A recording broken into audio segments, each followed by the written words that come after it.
El día después. El llamado día después en Venezuela ya no pertenece al terreno de las proyecciones, los análisis hipotéticos ni los escenarios condicionales. Ha comenzado. Es un proceso en desarrollo, real y verificable, que marca el inicio de una transición histórica tras la caída confirmada de la dictadura. Por primera vez en años, el país deja atrás la lógica del poder absoluto y entra en una etapa de transformación profunda que se vive en tiempo presente, con consecuencias inmediatas, tanto dentro como fuera de sus fronteras. No se trata de un instante puntual, sino de una secuencia de decisiones, ajustes y rupturas que, juntas, redefinen el rumbo de la nación. Este nuevo escenario implica una reapertura institucional progresiva. Las estructuras que durante años concentraron el poder político, judicial y militar comienzan a ser desmontadas o reconfiguradas bajo presión interna y observación internacional.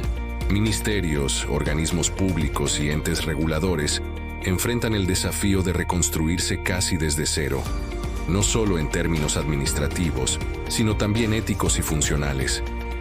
El Estado, debilitado por décadas de corrupción, clientelismo y colapso operativo, intenta recuperar su rol básico: garantizar derechos, ofrecer servicios y restablecer la confianza de la ciudadanía. En el plano económico, el día después se manifiesta como una ruptura con la inercia del colapso. La transición abre la puerta a medidas de emergencia para estabilizar el sistema financiero, frenar la distorsión monetaria y sentar las bases de una economía funcional. Aunque los efectos estructurales no son inmediatos, el simple cambio de rumbo genera señales claras hacia los mercados, los inversionistas y la diáspora venezolana.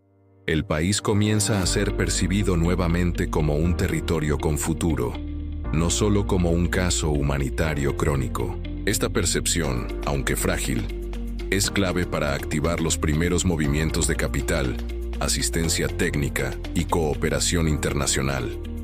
A nivel social, el inicio del día después se vive con una mezcla intensa de alivio, esperanza y cautela. Para millones de venezolanos, la caída del régimen representa el cierre simbólico de un ciclo de miedo, escasez e incertidumbre constante. Sin embargo, también deja al descubierto heridas profundas: pobreza estructural, servicios colapsados, instituciones ausentes y una población exhausta.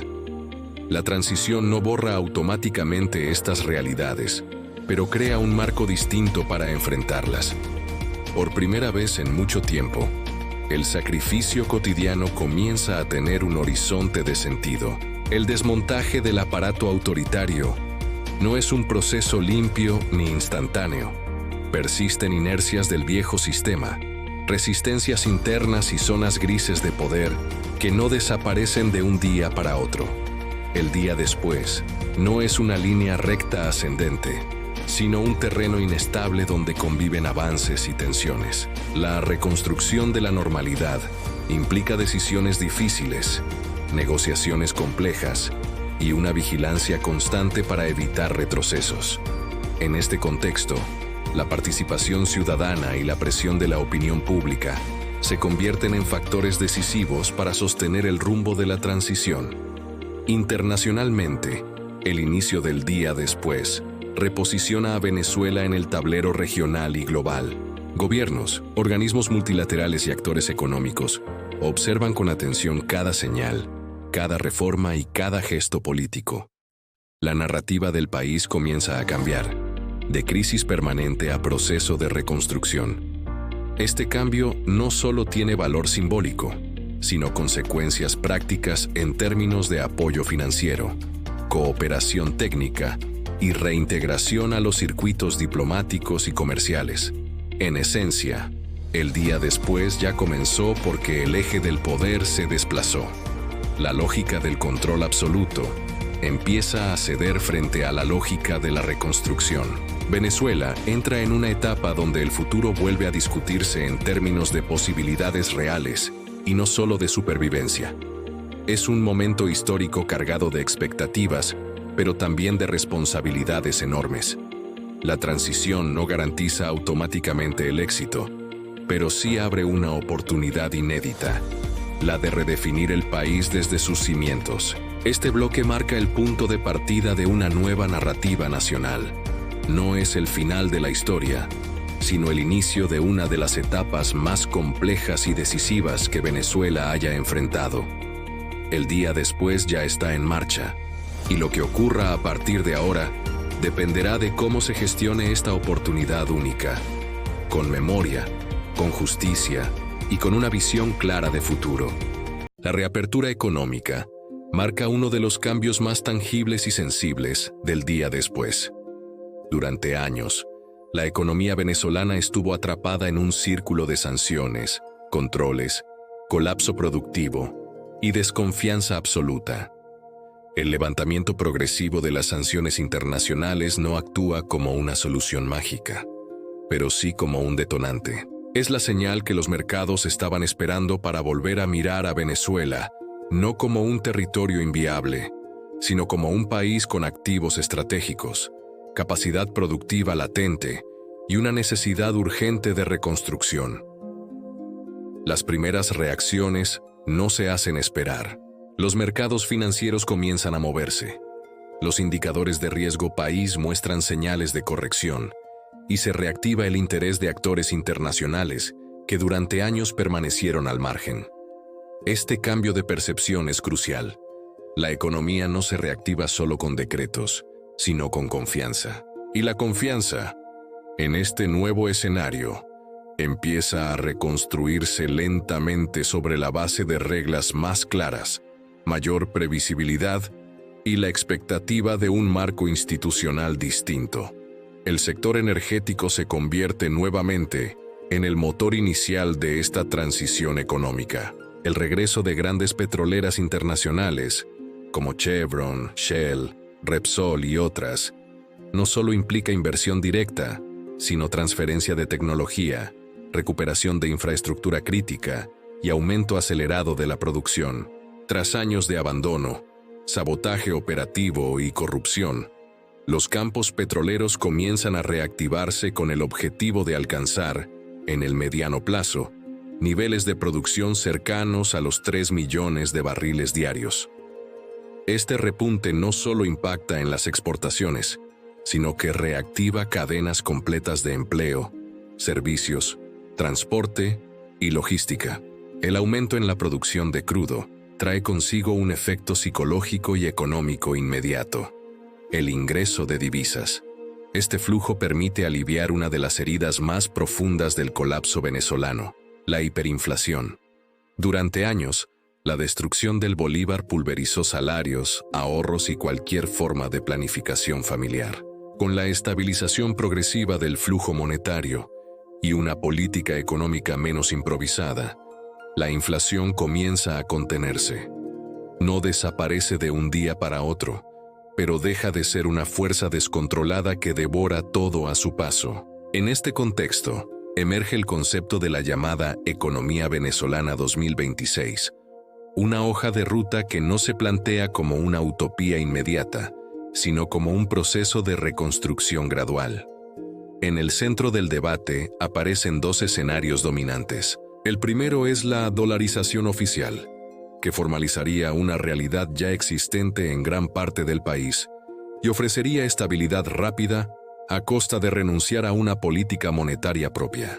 El segundo escenario es una reforma monetaria profunda, la creación de una nueva moneda, respaldada por activos reales como petróleo, gas y reservas minerales, acompañada de un banco central independiente y reglas fiscales estrictas.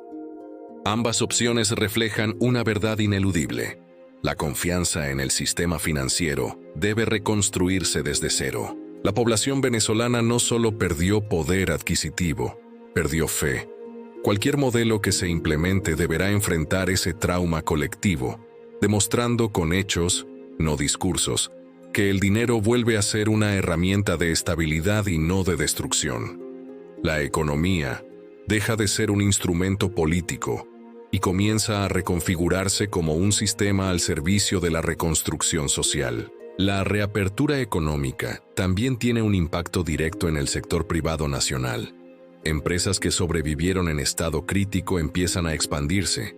Nuevos emprendimientos surgen impulsados por la expectativa de estabilidad y el mercado interno comienza a mostrar signos de reactivación.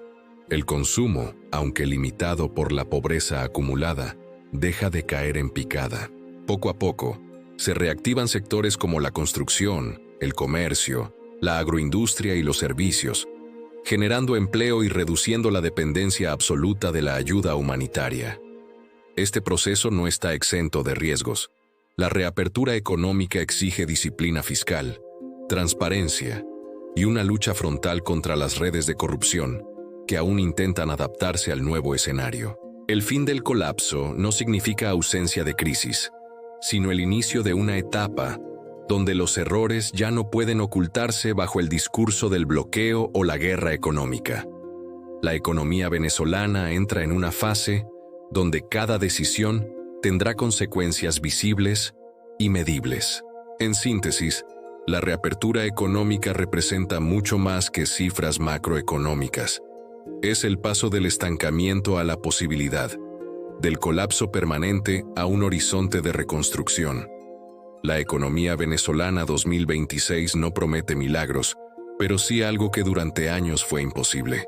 Un camino, un proceso donde el país deja de sobrevivir para comenzar, lentamente, a reconstruirse. El petróleo vuelve a ocupar un lugar central en la ecuación venezolana, no como símbolo ideológico, ni como instrumento de poder político, sino como una herramienta concreta de estabilización y reconstrucción. Durante décadas, la industria petrolera fue el corazón económico del país, pero en los últimos años se convirtió en reflejo del colapso. Producción mínima, infraestructura destruida, fuga de talento y una gestión marcada por la corrupción y la improvisación. En el escenario del día después, ese ciclo comienza a revertirse de forma gradual pero decisiva.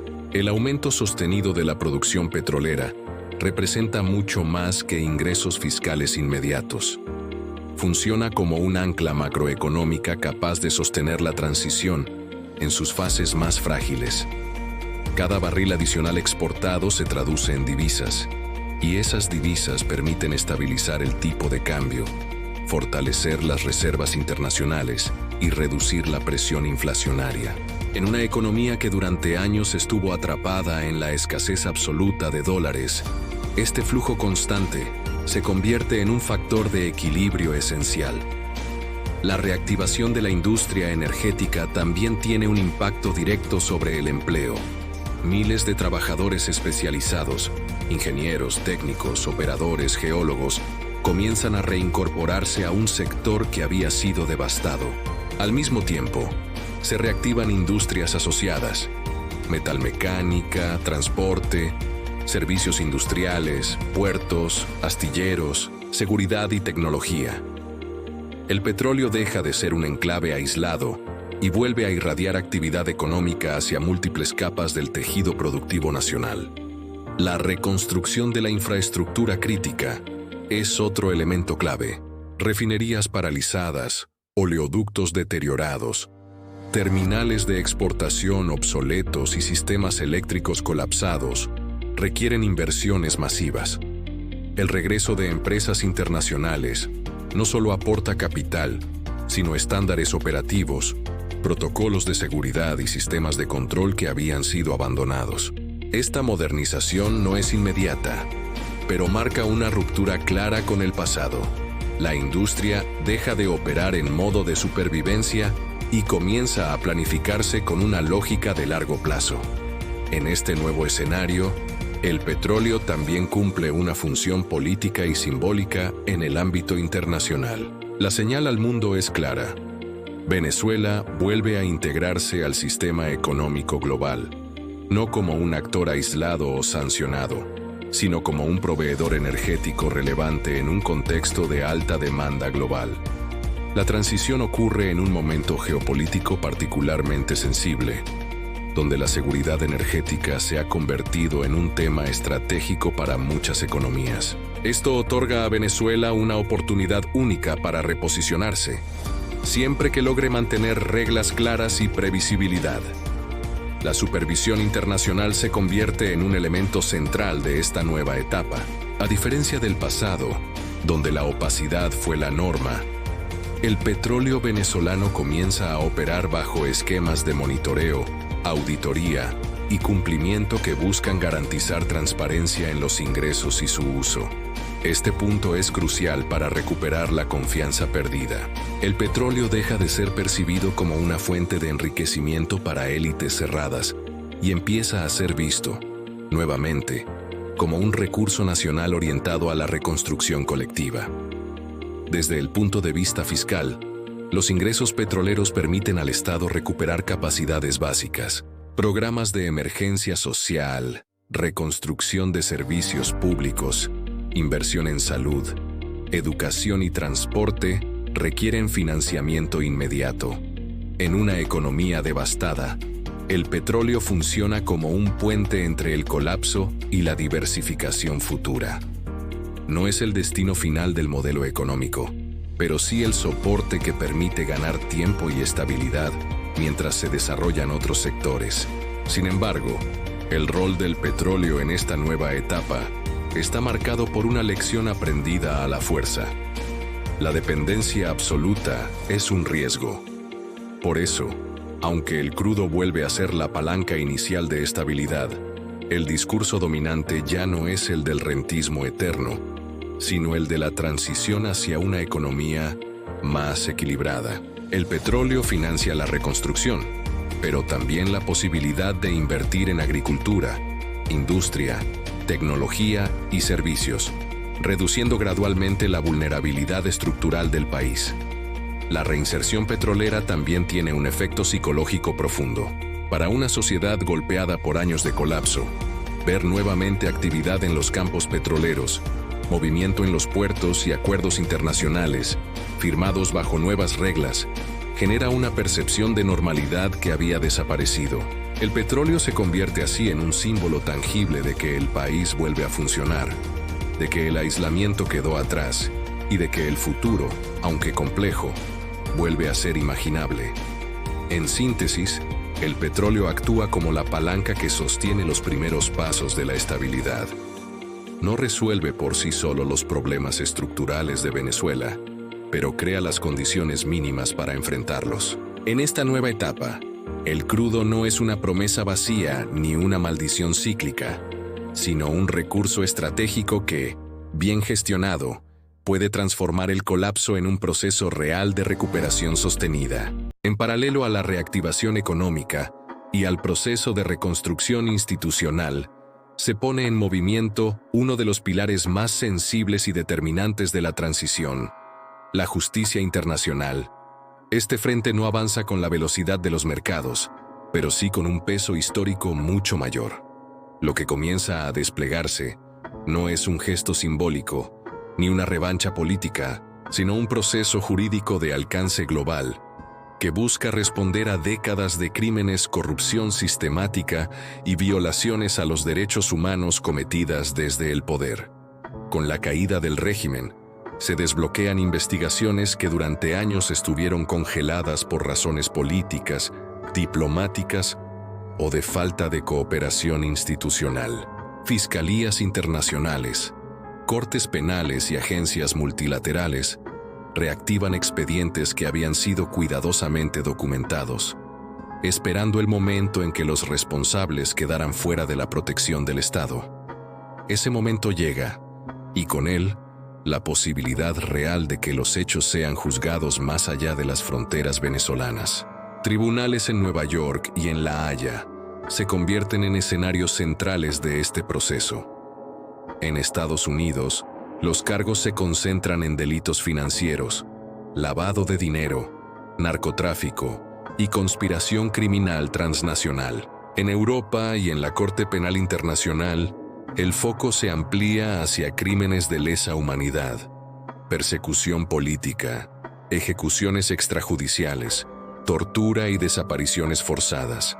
La fragmentación de los casos no debilita el proceso, por el contrario, lo refuerza, al atacar las responsabilidades desde múltiples jurisdicciones y marcos legales. Uno de los elementos más explosivos de estas investigaciones es la exposición sistemática de redes criminales que operaron desde el Estado.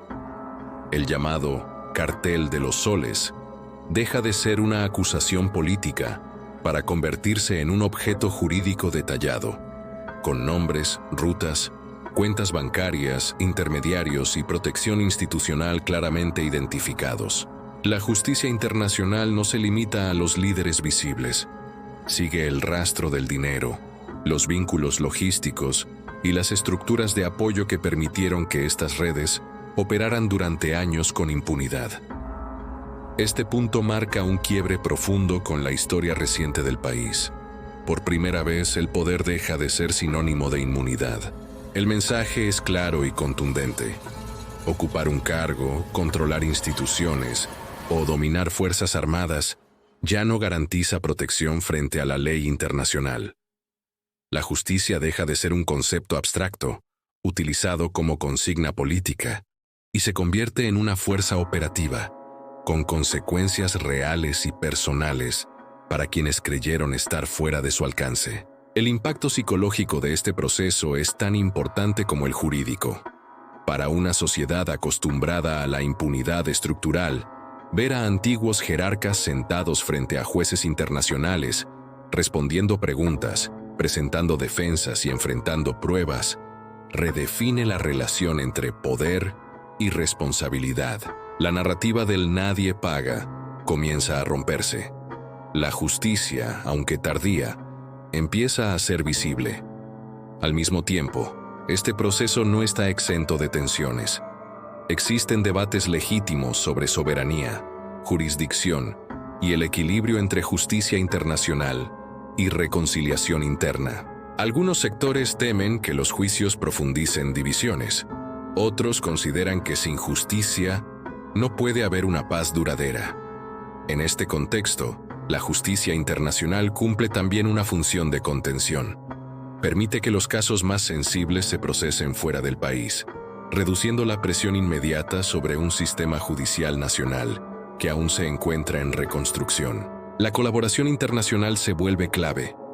Países que durante años fueron receptores de capitales ilícitos, propiedades y cuentas vinculadas a figuras del régimen, comienzan a cooperar en la repatriación de activos y en el intercambio de información. Este proceso abre la puerta a la recuperación de recursos saqueados, que podrían ser destinados a programas de reparación, reconstrucción institucional y atención a víctimas. La justicia, en este sentido, no solo castiga, también puede contribuir materialmente a la recuperación del país. Para las víctimas, este avance representa algo más profundo que una sentencia. Es el reconocimiento formal de que lo ocurrido fue real, documentado y criminal, que el sufrimiento no fue invisible ni irrelevante. La justicia internacional ofrece un espacio donde las voces silenciadas durante años pueden ser escuchadas, registradas y validadas dentro de un marco legal que trasciende la coyuntura política. En el plano internacional, el proceso venezolano se convierte en un precedente. Envía una señal a otros regímenes autoritarios de la región y del mundo. Los crímenes no desaparecen con el tiempo, y las fronteras ya no son un refugio seguro. La cooperación judicial global demuestra que la impunidad, aunque persistente, no es infinita.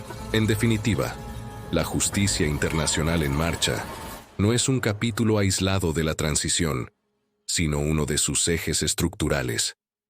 Define el tono ético del nuevo ciclo histórico. Establece límites claros al poder y construye, paso a paso, una base mínima de confianza sobre la cual puede edificarse un Estado distinto. No es justicia perfecta ni inmediata, pero es justicia en movimiento. Y en un país marcado por décadas de abuso, ese movimiento lo cambia todo. La transición venezolana no es un evento aislado ni estrictamente nacional. Desde el primer momento, sus efectos comienzan a sentirse más allá de las fronteras del país, generando una onda expansiva que atraviesa toda América Latina.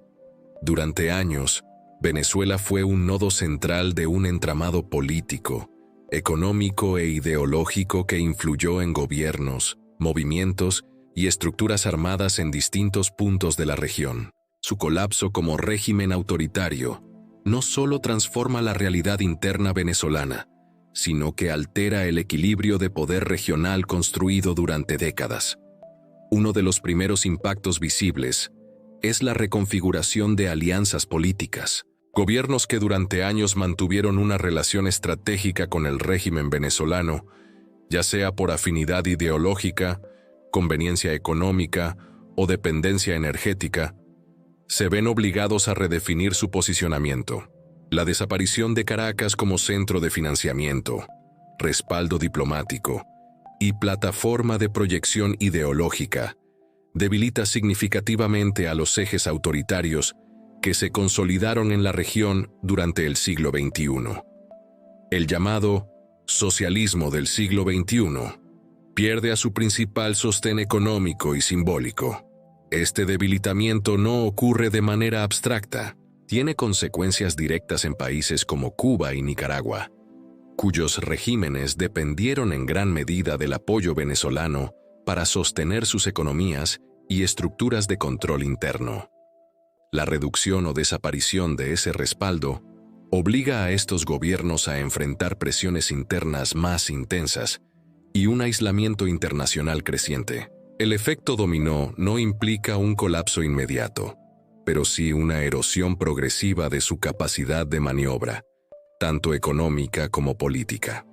En el ámbito de la seguridad regional, el impacto es aún más profundo. Durante años, estructuras armadas irregulares como el ELN y facciones disidentes de las FARC encontraron en territorio venezolano un espacio de refugio, entrenamiento, financiamiento y tránsito. La transición venezolana altera radicalmente este escenario.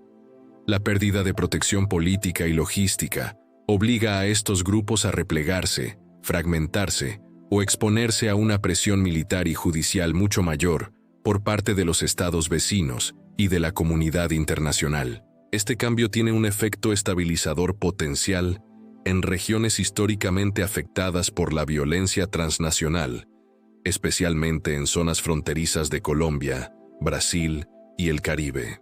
La cooperación en materia de seguridad se intensifica, y la información que emerge de los procesos judiciales venezolanos comienza a alimentar investigaciones regionales sobre narcotráfico, tráfico de armas, minería ilegal y redes financieras ilícitas. El crimen organizado, que durante años operó aprovechando la debilidad institucional venezolana, enfrenta ahora un entorno mucho más hostil. En el plano económico, la transición también reordena prioridades y oportunidades. Una Venezuela que se reintegra al sistema económico internacional deja de ser un factor de inestabilidad y se convierte progresivamente en un actor económico relevante. Esto modifica dinámicas comerciales en la región, especialmente en el sector energético. Países que antes dependían del petróleo venezolano bajo esquemas políticos preferenciales deben adaptarse a nuevas reglas de mercado, mientras otros ven oportunidades de inversión, asociación y desarrollo regional. La migración es otro eje clave del impacto regional. Durante años, América Latina absorbió una de las mayores crisis migratorias de la historia reciente, con millones de venezolanos desplazándose hacia Colombia, Perú, Chile, Ecuador, Brasil y más allá.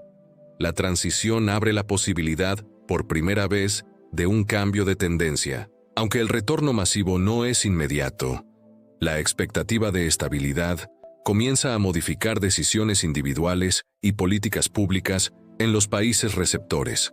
La región pasa de gestionar una crisis humanitaria prolongada a prepararse para una eventual migración de retorno, con implicaciones económicas, laborales y sociales profundas. Desde una perspectiva geopolítica más amplia, la caída del régimen venezolano redefine la relación de América Latina con actores globales como Estados Unidos, la Unión Europea, China y Rusia. Venezuela había sido un punto de entrada clave para la influencia extrarregional, tanto económica como estratégica.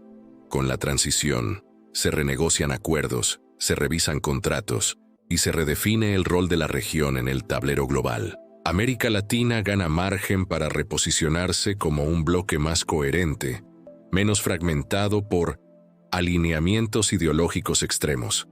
Este proceso no está exento de tensiones. La reconfiguración del poder regional genera resistencias, disputas narrativas y conflictos de intereses. Sectores políticos que se beneficiaron del statu quo intentan preservar espacios de influencia, mientras nuevas coaliciones emergen con agendas centradas en gobernabilidad, desarrollo y cooperación regional. La transición venezolana actúa como un catalizador, acelerando debates que ya estaban latentes en la región sobre democracia, autoritarismo, integración y soberanía. A nivel simbólico, el impacto es igualmente significativo. Durante años, Venezuela fue utilizada como ejemplo, ya sea como modelo a seguir o como advertencia. Su transición redefine ese relato. Se convierte en un caso de estudio sobre los límites del autoritarismo, el costo de la destrucción institucional y la complejidad de la reconstrucción. Para las sociedades latinoamericanas, el proceso venezolano funciona como un espejo incómodo, pero también como una referencia para repensar sus propias fragilidades democráticas. En este nuevo escenario, América Latina entra en una fase de transición silenciosa pero profunda. No se trata de un cambio homogéneo ni lineal, sino de un reajuste gradual de fuerzas, narrativas y prioridades. La caída del régimen venezolano no resuelve automáticamente los problemas estructurales de la región, pero sí elimina uno de los principales factores de distorsión política y geopolítica de las últimas décadas. En definitiva, el impacto regional de la transición venezolana marca el inicio de una nueva etapa para América Latina. Una etapa caracterizada por la reconfiguración del poder, la redefinición de alianzas y la apertura de oportunidades que antes parecían imposibles. El mapa político no se redibuja de un día para otro, pero las líneas ya se están moviendo, y en ese movimiento, Venezuela deja de ser el epicentro del colapso para convertirse, paradójicamente, en uno de los motores del cambio regional. La transición venezolana, más allá de los cambios políticos y económicos inmediatos, inaugura un fenómeno social y demográfico sin precedentes en la historia reciente del país: la migración inversa. Durante años, millones de venezolanos abandonaron su tierra en busca de seguridad, estabilidad y oportunidades económicas, dispersándose principalmente por Colombia, Perú, Chile, Estados Unidos, Brasil, España y otros destinos. Este éxodo generó una diáspora extensa y diversa, que acumuló no solo experiencias de vida, sino también conocimientos, capital humano y redes internacionales que, hasta ahora, estaban desconectadas del territorio nacional. La apertura del país, la reactivación económica y la perspectiva de seguridad jurídica y política comienzan a atraer a estas personas de regreso, desencadenando un proceso de repatriación masiva que transforma radicalmente la dinámica social, económica y cultural de Venezuela. El retorno de los migrantes no es un fenómeno pasajero ni simbólico. Tiene un impacto tangible en la economía y en la reconstrucción institucional. Médicos, ingenieros, arquitectos, abogados, emprendedores y técnicos de múltiples áreas regresan con habilidades que el país necesita urgentemente. No solo aportan fuerza laboral, sino también conocimiento actualizado, experiencia internacional y contactos estratégicos que facilitan la inversión y la apertura de negocios. Este capital humano se convierte en un motor de innovación y productividad, acelerando la reconstrucción desde abajo hacia arriba y fomentando el surgimiento de iniciativas privadas que complementan los esfuerzos estatales. La migración inversa, por tanto, representa un cambio de paradigma. La diáspora deja de ser una consecuencia de la crisis para convertirse en un recurso estratégico para la recuperación nacional. El impacto social de este retorno es igualmente profundo. Comunidades enteras que fueron fragmentadas por la migración comienzan a recomponerse. Familias separadas se reúnen. Barrios recuperan dinamismo y la cohesión social se fortalece en paralelo con la reconstrucción económica. La llegada de nuevos residentes también genera desafíos: necesidad de vivienda, integración educativa, infraestructura urbana y servicios públicos. Sin embargo, estos desafíos son abordables mediante planificación estratégica, inversión internacional y la participación activa de la sociedad civil, lo que fomenta una reconstrucción inclusiva y sostenible. En el ámbito empresarial, la migración inversa abre oportunidades para la creación de redes de negocios conectadas globalmente. Venezolanos que regresan traen consigo contactos comerciales internacionales, conocimiento de mercados extranjeros y capital que puede reinvertirse en emprendimientos locales. Esto no solo fortalece la economía nacional, sino que también genera un efecto multiplicador. Nuevas empresas generan empleo, estimulan la demanda interna y reactivan sectores productivos estratégicos, desde la industria petrolera hasta la agricultura, la tecnología y los servicios. La diáspora, en este sentido, se convierte en un vector de globalización desde adentro, integrando a Venezuela a la economía mundial, no solo como exportador de recursos, sino como fuente de talento y creatividad. A nivel educativo y cultural, el retorno masivo de venezolanos también tiene consecuencias positivas.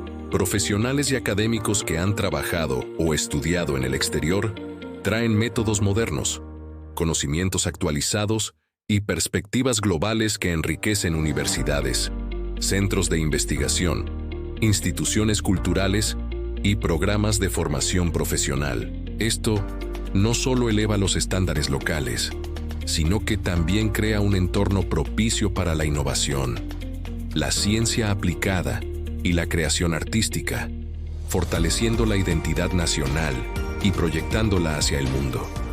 El fenómeno de la migración inversa también modifica la relación entre Estado y ciudadanía. El gobierno de transición debe generar políticas que faciliten la repatriación, asegurando incentivos económicos, vivienda, acceso a servicios y oportunidades de empleo. Al mismo tiempo, se convierte en un catalizador para la participación ciudadana, ya que los retornados exigen transparencia, eficiencia y profesionalización en la administración pública. La presión de la diáspora, con su experiencia internacional y expectativas de gobernabilidad, contribuye a la consolidación de instituciones más sólidas y a la implementación de políticas públicas modernas, generando un círculo virtuoso de gobernanza, inversión y desarrollo social. Otro efecto relevante es el fortalecimiento del capital social y la resiliencia comunitaria. Las comunidades receptoras de los migrantes retornados reciben nuevas energías, habilidades y recursos que se combinan con la experiencia local acumulada durante la crisis. Esto genera un modelo de reconstrucción dual. Por un lado, la institucionalidad central impulsa políticas macroeconómicas y de seguridad. Por otro, las iniciativas comunitarias, cooperativas y empresariales se multiplican reactivando la economía y restaurando el tejido social de manera simultánea.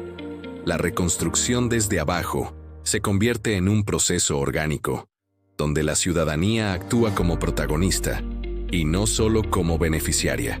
Desde un punto de vista estratégico, la migración inversa también puede equilibrar la distribución del talento y los recursos humanos.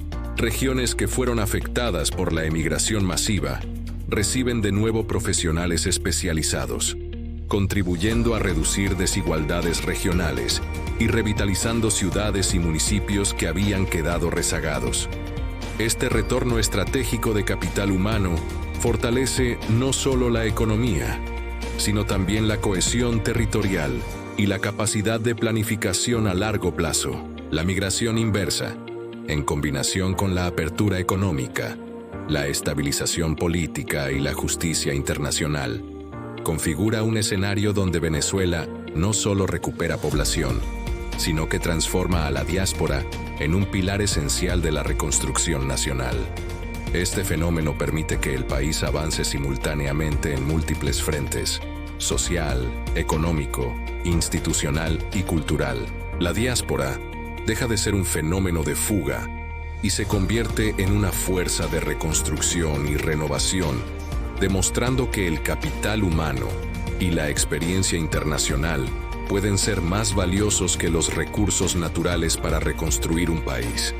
En conclusión, la migración inversa es un componente fundamental del proceso de transición venezolana. No se trata únicamente de personas regresando a sus hogares, sino de un flujo estratégico de talento, capital y conocimiento que permite reconstruir la nación desde abajo, complementando las políticas del Estado y transformando la experiencia de la diáspora en un motor de desarrollo.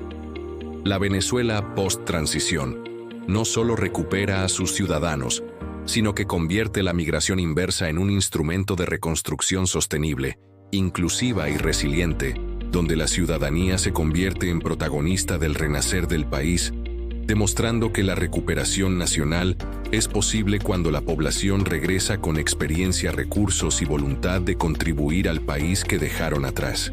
La transición venezolana, aunque marcada por la esperanza y la reapertura económica, no puede entenderse sin abordar los desafíos de seguridad que emergen de décadas de control autoritario y de debilitamiento institucional. La caída del régimen dejó un vacío de poder que, si no se maneja con precisión, podría derivar en violencia, caos urbano o la consolidación de estructuras ilegales. Uno de los mayores riesgos proviene de colectivos armados y grupos paramilitares que durante años operaron bajo la protección del antiguo gobierno, actuando como instrumentos de control social, extorsión y represión. Estos grupos no desaparecen automáticamente con la caída del régimen. Su presencia en territorios urbanos y rurales significa que cualquier transición debe considerar un plan estratégico de neutralización que combine inteligencia, negociaciones y despliegue gradual de fuerzas de seguridad confiables y profesionalizadas. Paralelamente, la depuración y profesionalización de los cuerpos de seguridad del Estado se convierte en una prioridad ineludible. Instituciones como el SEBIN, la DGCIME y ciertas unidades de la Fuerza Armada Nacional requieren no solo una reestructuración administrativa, sino una revisión profunda de personal, protocolos y cadenas de mando. La depuración no es un acto de venganza. Es un paso esencial para garantizar que la justicia y la seguridad operen de manera legítima y que no se repitan abusos sistemáticos. Este proceso debe equilibrar cuidadosamente la necesidad de sancionar conductas ilegales con la preservación de la estabilidad institucional, evitando la creación de vacíos de poder que puedan ser aprovechados por actores violentos o por redes criminales que buscan mantener influencia. La reconstrucción de la seguridad también implica modernizar la formación policial y militar, implementando sistemas de transparencia, supervisión ciudadana y capacitación en derechos humanos.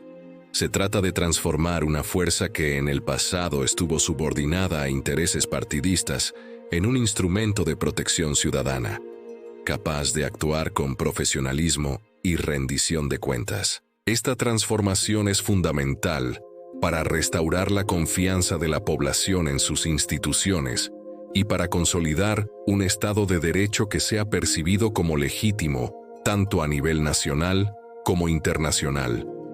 En paralelo, el impacto de la transición en la percepción global de Venezuela es inmediato.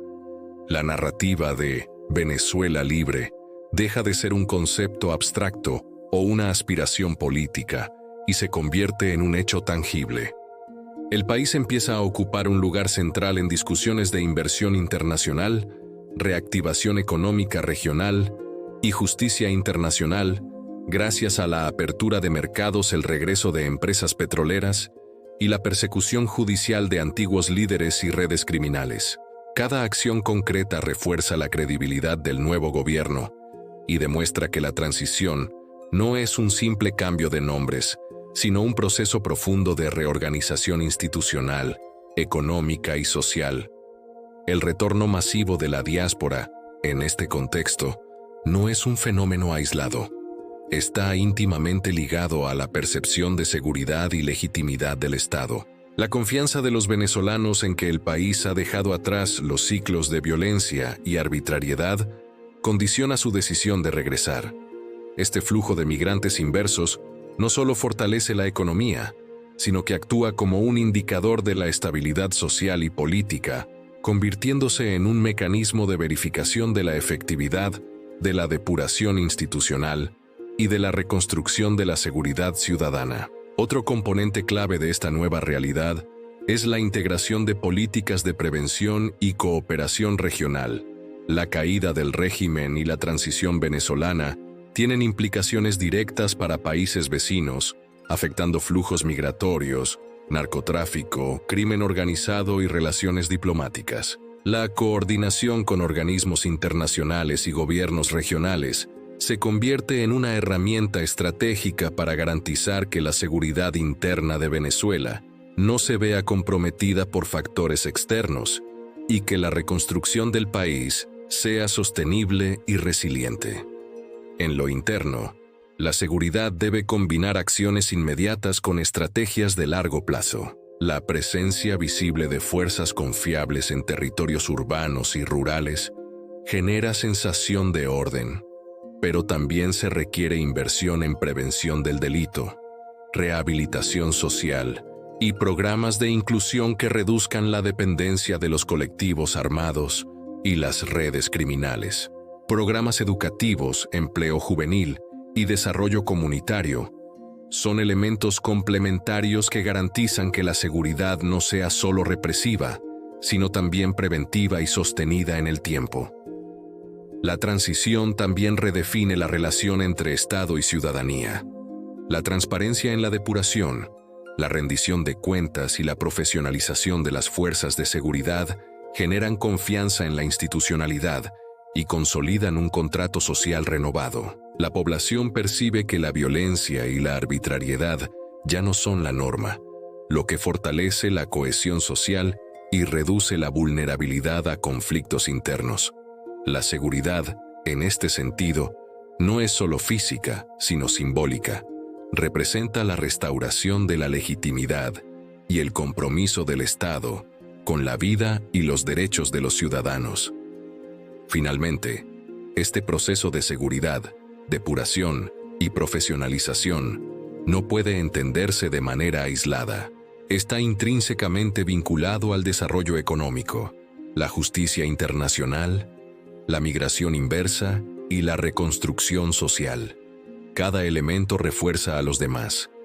La estabilidad permite inversión, la justicia genera confianza, la repatriación fortalece la economía y la reconstrucción comunitaria consolida la paz. Venezuela deja de ser un país que sobrevive a una crisis y se convierte en un escenario donde la transición se materializa de manera integral, transformando la narrativa global sobre la nación. En conclusión, la Venezuela post-transición se instala como un país que combina acción estratégica, institucionalidad robusta y participación ciudadana. La seguridad deja de ser una promesa para convertirse en una realidad operativa. La depuración de fuerzas estatales asegura profesionalismo y justicia, y la narrativa de Venezuela libre se consolida ante el mundo. El país no solo cambia de rumbo, reaparece en la escena internacional, demostrando que la reconstrucción puede ser simultáneamente política, social, económica y cultural, marcando un precedente único en la historia moderna de América Latina. El llamado final es claro. Venezuela se presenta como un ejemplo de cómo un país puede recuperar su legitimidad, su estabilidad y su proyección global, estableciendo una nueva realidad donde la ciudadanía, la institucionalidad y la seguridad convergen para transformar la nación en un actor confiable y relevante dentro del concierto internacional. Si quieres seguir acompañando la reconstrucción de Venezuela, y entender cómo la seguridad, la justicia y la economía se entrelazan para crear un país renovado. Suscríbete al canal de YouTube de InfoShock TV, activa la campanita y dale me gusta al video para no perderte nuestros próximos reportajes sobre la transición venezolana y los cambios históricos en América Latina. Porque la historia de Venezuela se está escribiendo hoy y tú puedes ser testigo de cada capítulo. Nos vemos en el próximo video.